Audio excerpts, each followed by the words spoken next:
சென்னையில் மருத்துவம், கட்டுமானம், சுற்றுச்சூழல் சார்ந்த நிறுவனங்களில் காலை முதல் அமலாக்கத்துறை சோதனை நடைபெற்று வருகிறது. கூடுதல் விவரங்களுடன் நிகழ்ச்சியுடைய சிறப்பு செய்தியாளர் கோகுல், எந்தெந்த நிறுவனங்கள், யார் யாருக்கு சொந்தமான நிறுவனங்கள்ல ஆய்வு மேற்கொள்ளப்பட்டு வருகிறது?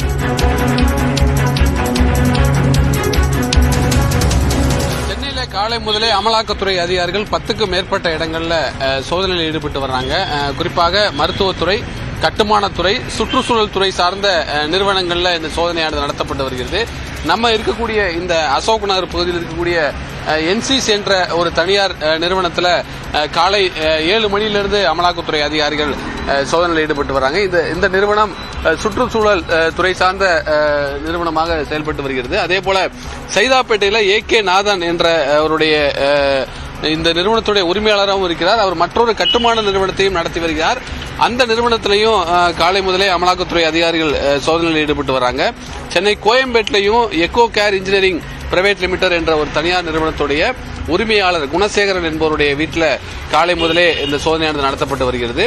அதே போல விருகம்பாக்கத்தில் சுற்றுச்சூழல் துறையில் சூப்பரண்டாக இருந்து ஓய்வு பெற்ற பாண்டியன் என்பவருடைய வீட்டில் காலை முதலே அமலாக்கத்துறை அதிகாரிகள் சோதனையில் ஈடுபட்டு வராங்க. சென்னை சாஸ்திரி நகரில் முகமது அலி என்ற ஒரு தொழிலதிபர் வீட்டில் காலை முதலே அமலாக்கத்துறை சோதனையானது நடைபெற்று வருகிறது. அதே போல மாதாவரம், தாம்பரம் உள்ளிட்ட பகுதிகளிலையும் அமலாக்கத்துறை அதிகாரிகள் சோதனையில் ஈடுபட்டு வராங்க. வேலூர்லையும் அமலாக்கத்துறை சோதனை ஒரு தனியார் உணவகத்தில் நடைபெற்று வருகிறது.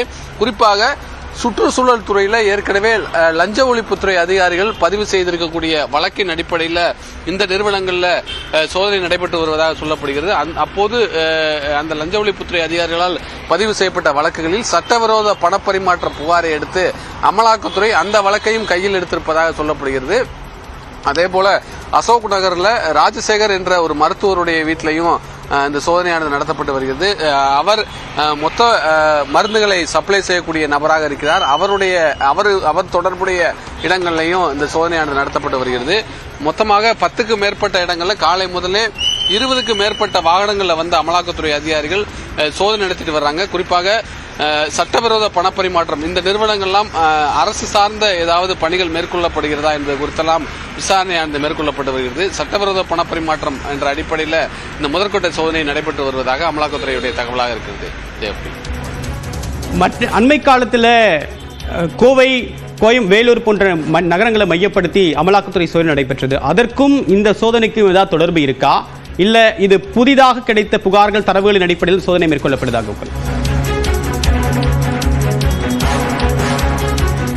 ஏற்கனவே லஞ்ச ஒழிப்புத்துறை அதிகாரிகளால் பதிவு செய்யப்பட்ட வழக்குடைய விவரங்களை அமலாக்கத்துறை கையில் எடுத்து தற்பொழுது இந்த சோதனைகளை சென்னையிலேயும் மற்ற நகரங்களையும் நடத்தி வராங்க. குறிப்பாக ஏற்கனவே நடைபெற்றக்கூடிய அரசு ஒப்பந்த பணிகளில் ஏதாவது முறைகேடு என்ற புகார் லஞ்ச ஒழிப்புத்துறையால் பதிவு செய்யப்பட்டால் அந்த வழக்கில் தொடர்புடைய நபர்கள் மூலம் சட்டவிரோத பணப்பரிமாற்றம் நடந்திருக்கலாம் என்ற அடிப்படையில் தான் இந்த சோதனையானது நடத்தப்பட்டு வருகிறது. ஏற்கனவே டாஸ்மாக் துறையில் முறைகேடு என்ற அடிப்படையில் லஞ்ச ஒழிப்புத்துறை பதிவு செய்த வழக்கின் அடிப்படையில் டாஸ்மாக் உடைய நிறுவனங்கள், அதிகாரிகளுடைய இடங்கள் எல்லாம் சோதனையானது நடத்தப்பட்டது. அதே போல தற்பொழுது இன்று நடத்தப்படக்கூடிய சோதனை சுற்றுச்சூழல் துறை சார்ந்த நிறுவனமாக இருக்கிறது.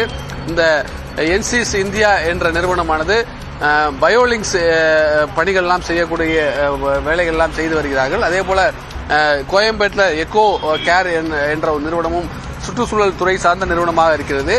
விருகம்பாக்கத்தில் பாண்டியன் என்பவர் ஏற்கனவே லஞ்ச ஒழிப்புத்துறை சோதனைக்கு உள்ளாக்கப்பட்ட நபர். அவர் தற்பொழுது ஓய்வு பெற்றிருந்தாலும் லஞ்ச ஒழிப்புத்துறையுடைய வழக்கு அவர் மீது இருக்கிறது. அந்த அடிப்படையில் தான் இந்த சோதனையை நடத்துவதாக அமலாக்கத்துறை தெரிவித்திருக்கிறார்கள். ஏற்கனவே லஞ்ச ஒழிப்புத்துறை பதிவு செய்த வழக்குகளுடைய ஆவணங்கள் அனைத்தும் அமலாக்கத்துறை அதிகாரிகள் நிறைய விரிவான விவரங்களை எங்களோட பகிர்ந்துக்கிட்டீங்க. உங்களுடைய விரிவான தகவலுக்கு நன்றி கோகுல்.